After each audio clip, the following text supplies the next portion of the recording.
Ողջույն, այսօր պատրաստելու եմ ֆրանսիական ժուլիեն հավի մսով։ Վերցրել եմ մի փոքր բուսայուղ, այստեղ կավելացնեմ 1 գլուխ սոխ, կուբիկ կտրատված։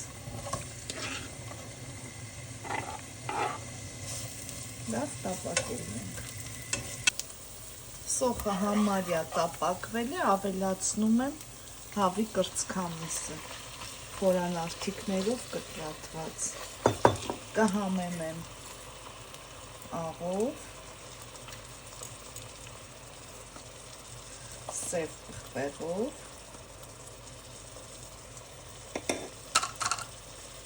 մի փոքր էլ չորացրած ռոզմարին է և լավ կտապակենք։ Կտապակեմ նաև սունկը, մի փոքր բուսայուղով և կարախով։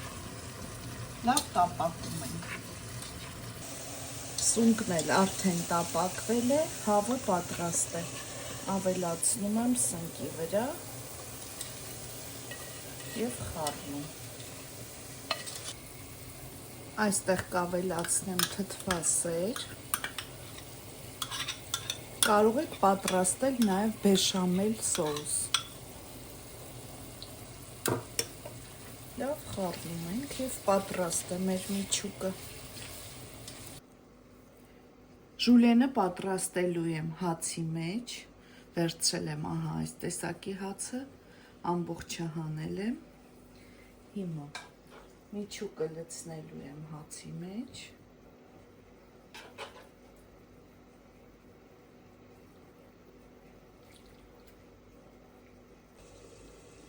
Վրայից էլ կդնեմ հալվող պանիր։ Ցանկացած հալվող պանիր կարող եք վերցնել։ Մոցարելա, մի փոքր պարմեզան կարելի եք վերցնել, չեդդեր,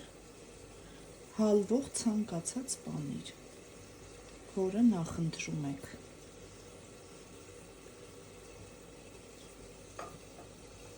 Վրայից էլ սունկ կդնեմ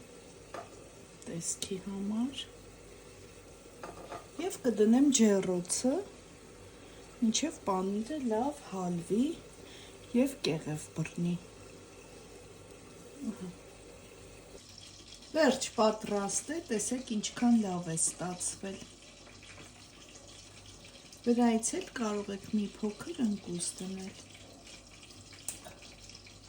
Շատ համեղ և հետաքրքիր տարբերակ է, անպայման պատրաստեք, ձեզ դուր կգա։ Բարի ախորժակ, ցտեսություն։